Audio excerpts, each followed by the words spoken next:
Монгол Улс хэвлэлийн эрхчлөөний индексээр сүүлийн 10 жилийн хугацаанд 48 байрах хүрсэн үзүүлэлттэй байна. За үүний нөгөө талд сэтгүүлчид хэвлэл мэдээллийн байгууллагуудад итгэх иргэдийн итгэл хуурсаар байгаа.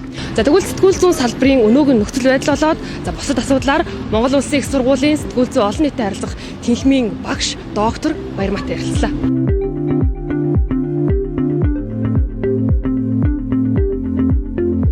Сэтгүүлчид сэтгүүл зүүн салбар өөрөө нэр хүнд үнэхээр жоохон тааруу болчлоо л доо. Тэгэхээр энийг ер нь багш нар, судлаач нар юутай холбож тайлбарлаж үздэг юм бэ? За сэтгүүл зүйн нийгмийн тайл гэж зөндөө ярьдаг шүү дээ. Хэдийгээр нийгэмд болж байгаа үйл явдлыг харуулж байгаа тойл мөн боловч нөгөө талаасаа манай нийгэм ямар байгаа юм бэ гэдгийг ерөөхдөө бол харуулж байна гэсэн үг. Манай нийгэм өөрөө одоо ардчлалын индекстэй, хүний эрхийн үзүүлэлттэй энэ одоо нийгэм эдийн засгийн нөхцөл байдал чинь ямар байгаа юм бэ гэдэг нь өөрөө сэтгүүл зүйн салбарт бас одоо нөлөөлж идэг гэсэн үг. Хэдий одоо сэтгүүлчид өөрсдөө хичээгээд зүтгээд ингэж байлаа ч гэсэн улс төр нийгэм эдийн засгийн нөхцөл байдал нь ямар тэрнээс одоо шалтгаалж байгаа гэсэн. Миний хувьд бол яг хэвлэл мэдээллийн орчин нөхцөлийг харахтаа одоо либертар онлын талаас нь илүүтэй хардаг гэдэг юм. Энд чинь өөрөө нэг бизнесийн зах зээл ахгүй юу. Сайн нь бол үнэхээр одоо мэргэжлийн байж чадах юм бол зах зээл дээр тисэж үлдэнэ.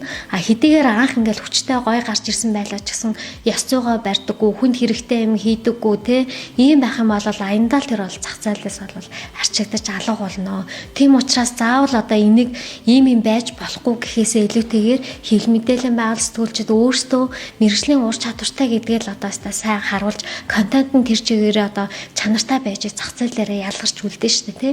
Бид нэр энийг бол одоо жинхэнэ ковид үед бол уг нь харсан шүү дээ. Дэлхийд даяар сонин гэж байх юм уу, бараг сэтгүүлчийн ажил байх юм уу гэдэг одоо ийм асуулт асууж исэн үед бол одоо ковид цаар тахал гараад тэгээд энэ мэргэжлийн хүмүүсийн бэлтгэсэн мэдээлэл чинь ямар чухал юм бэ гэдгийг ерөөхдөө бол одоо хэрэглэгчид олон нийт бол ойлгосон. Тэгэхээр яг л одоо энэ мэтэр энэ одоо нөгөө юу гэдэг зах зээлийн жамаараа бол явах ёстой л гэж үзэж байгаа. Дагаж гүгүүд асуудаг, яхих хүсгүй байхад нь шууд лайвддаг, тий бэлтгэлгүй байхад нь шууд одоо хүсээгүй яриаг нь монтажлах, таслаа тавьдаг юм ёс зүйн үйлдэлүүд л гараад байна л да. Энийг хөш юу гэж харж байна? Яг хоо манай Монгол Улсын их сургуулийн хувьд бол одоо 2 дугаар курст ороод ирэхэд нь л одоо ёс зүйн хичээл ордог. Тэгэж болохгүй. Энэ бол одоо нэг ясны одоо дээрэм юмаа гэдэг бол хэлж өгдөг. Тийм учраас манай оюутнууд бол барагтаа тэгэж одоо хүний хүчлэхгүй байх л гэж одоо их найддаг гэсэн. За нэгдүгээрт бол тэрийг хэлж өгөх хэрэгтэй байгаа байхгүй юу? Тэгээ яс зүйн асуудлыг танилцуулж тайлбарлах хэрэгтэй. Хоёрдугаарт одоо манай чинь хэвлэл мэдээллийн зөвлөлгээд яс зүйн өөрийн зохицуулалтын байгууллага шүү дээ. Энэ байгууллагадаа бол бас одоо хандаж сурах хэрэгтэй. Ханддаг юм байгууллага байдаг юмаа гэдгийг бас олон нийтэд бас сурчлах хэрэгтэй. Үнэхээр яс зүйгүй байгуул тэр сэтгүүлчийг бол одоо нэг гомдол гарах нь бол зүй ёсны хэрэг байхгүй юу? Тэгээд яг манай салбар өөрөө хүний нөөцийн дутагдaltaй тэг хүссэн хүн болгон орж ирж ажиллах нь техник технологийн боломж нь бол нээгдсэн ийм үед одоо ёстой нөгөө хэрсүү хэрэглэгч уншигч байхаас өөр одоо арга байхгүй. Үнэхээр асуугүй үйлдэл гаргаж байгаа бол хэрэглэгч тэрийг дахиж үзэхгүй байх юм бол тэр сэтгүүлчийн ажлыг бол хийхгүй л болно гэсэн үг шүү дээ. А мэдээж одоо ёс зүй гэж юу юм бэ гэж асууж байвал сэтгүүлчийн хувьд бол өдөр болгон сонголт хийж байдаг. Ямар сэдв сонгох юм те ямар их сурвалжийг сонгох юм за мэдээлэл цуглуулчаа тэрнээс айл баримтыг гаргаж ирэх юм айл юугаар нь гарчхийн нөх юм гэдэг хийж байгаа ажил болгоныхоо үйлдэлээр сонголт хийждэг тэр сонголт нь өөрөө тэр хүн ёс зүйтэй үйлдэл хийх үү үгүй юу гэдгийг одоо ингээд шийддэг учраас л одоо ёс зүй суурьтай юм шүү гэж нэгдүгээр хэлээд байгаа а хоёрдугаарт хэдийгээр энэ одоо мэдээллийн бизнес боловч яавал үн цэнд хурж зарагддаг вэ гэхээр үн цэнтэй болох тэр гол түлхүүр нь бол ёс зүйтэй, хүнд хэрэгтэй, чухал нийгмийн эрх ашигын төлөө тийм контент байж ижил одоо тухайн сэтгүүлчийн хийсэн бүтээл үнд хүрж зарагдах болчиход байгаа байхгүй. Тэгэхээр л одоо яаж ч байсан сэтгүүлчийн ажил бол ёс зүйтэй бол зайлшгүй ингэж холбоотой болж ирээд байгаа. Их сургуулиуд бол одоо боловсруучны бэлдээл байгаа. Гэтэл нөгөө талд одоо салбар хүний нөөцийн хувьд дутагдaltaй хэвээр л байна. Одоо мэргэжлийн бас хүмүүсийг ч гэсэн сургаад авъя гэдэг ийм одоо тал руу ороод шүү дээ. Энэний шалтгаан нөхцөл нь юу юм бол энэ дэр бас нөлөөлж байгаа зүйл нь төр өөрсдөө бүх байгууллага агентлагууд өөрсдөө хэвлэл мэдээллийн байгууллагатай болсон. Энэ нөлөөлж байгаа юм болов уу гэж хараад байна. Тийм нөлөөлж байгаа нэг одоо чухал хүчин зүйл мөн л доо. Яа тэгэхээр өнөөдөр хэвлэл мэдээллийн хэрэгсэл гэдэг чинь өөрөө хэдийгээр олон нийтийн ашигын төлөө гэж байгаа боловч цаанаас хүн цалинжуулдаг юм бизнесийн байгууллага байхгүй. Тэгэхээр Монголд жижиг дунд бизнесийн хөгжил ямар байгаа блэ? Тэдний одоо нөгөө бизнесийн зах зээлийн одоо нөгөө орлогын үүсвэр нь бол хаана төвлөрч байна? Ялангуяа манад хэвлэл мэдээллийн хэрэгсэл бол төр мөнгө байна. Тийм учраас одоо тийшээ хандгаас одоо өөр аргагүй нөхцөл байдал үүсэж байгаа байхгүй. Бизнесийн загварын хувьд харах юм бол тэгэхээр ихэнх байгууллагууд бол айл болох ингээд төрдөл мөнгө байгаа чинь төртэй хамтарч ажиллаж тэрнээс одоо цалингаа тавих гэдэг юм уу те ийм одоо хэрэгцээ шаардлага бий болчиход байгаа байхгүй юу. Нэг талаасаа сая улс төрийн нөхцөл байдал хүндрэлээ л дээ. Тэнгүүд сэтгүүлчид өөртөө дотроо ийм хоёр хуваагдаад те талцаад байгаа юм одоо зүйл ажиглагдлаа л та. Тэгэхээр энийг багш аюу гэж харж байна. Одоо улс төр сэтгүүлч хоёр ер нь ямар харьцаатай явах хэвтэй юм. Тэг яавал ингээд зөв жанжин шугамтай явах юм. Яг хэвлэлийн эрхчлөөний асуудлын одоо гол асуулт нь төр хэвлэл мэдээллийн хэрэгсэл хоёр хоорондоо ямар харилцаатай байд юм бэ гэдэг асуудал байна. Тэгээ яг манайх түүхээрээ бол ингээд түүхэндээ хэвлэл мэдээллийн хэрэгсэл анхны санатаа болцоод 21 оноос ингээд социалист дэглэм рүү ингээд ороод тэгэхээр хэвлэл мэдээллийн хэрэгсэл бол төрийн одоо нэг хараат болцоод за тэгээд хэдэн жил яваад ер нь бол болдоггүй юм байна. Үзэл бодлоо илэрхийлэх хэрхийг зөрчдөг юм байна. Агуулгын хязгаарлалт юм байна. Ингээд мах цуснаа шингтэл ингээд ойлгоцсон хүмүүс. Тэгээ 1990 он гараад ирэхээр төртөө ер нь алдаж болдоггүй юм байна. Ийм юм байна гэдэг одоо сургамжаараа одоо манай хэвлэлийн эрхчлөлийн тухай хуульч гэсэн төр олвол хэвлэл мэдээллийн хэрэгслийн агуулгад одоо цензуур таахгүй тэр агуулгыг хянах байгууллага байгуулахгүй гэдэг одоо ийм одоо заалд оруулсан явж байгаа шүү дээ.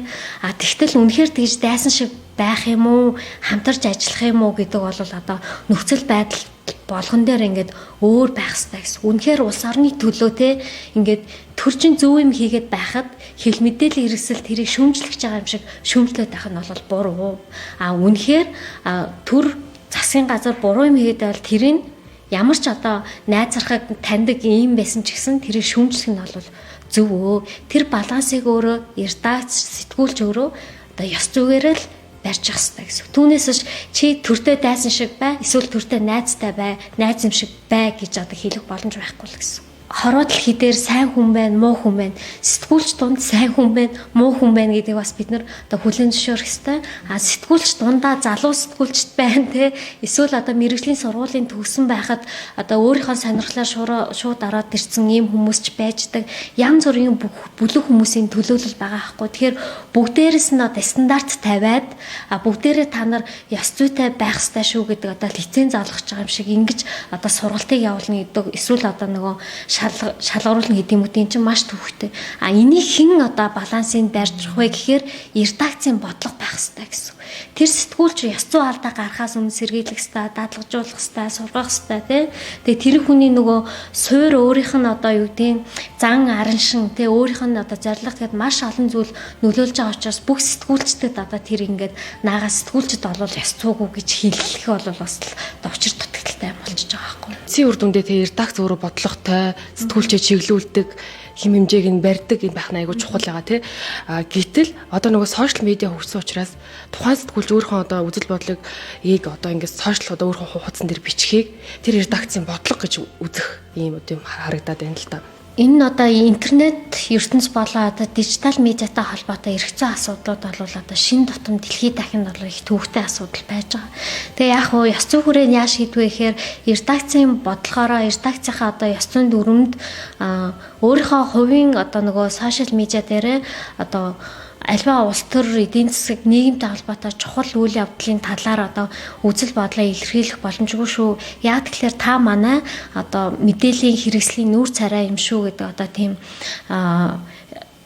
одоо юу гэдгийг зөвшөлтсөл маягийн юм хийдэг тийм газрууд бол бий. Хийгээд эхэлсэн газрууд Монголд ч гэсэн ганц нэг бол байж байгаа.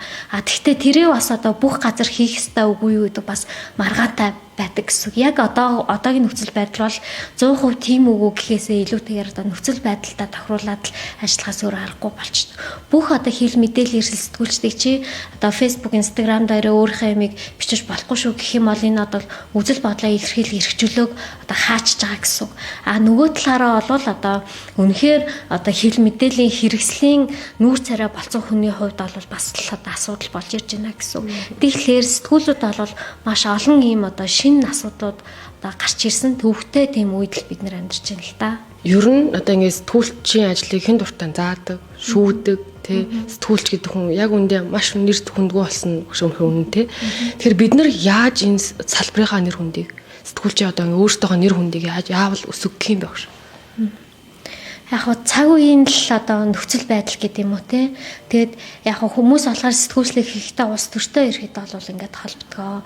Улс төр маань өөрөө бол тогтворгүй байна. Монгол улсын одоо эдийн засгийн нийгмийн нөхцөл одоо хүмүүсийн ухамсар сэтгэлгээний асуудал ч гэсэн байгаа хгүй. Нийгэм сайжрах юм бол бид нар бас бидний ажлын нөхцөл гэдэг ч юм нэргэнд бол басаад дагаад сайжрна. Мэдээж тэр цагийг хүлээгээд бид нар суухгүй. Тэгэхээр одоо мэргэжлийн хамт олон маань одоо улам л одоо менежментээ сайжруулад бид ч гэсэн сургалтаа сайжруулад гэдэг юм хаа ханаа зүтгэж ижил энэ нөхцөл байдал ерөөхдөө бол өөрчлөгдөх гэж үзэж байна.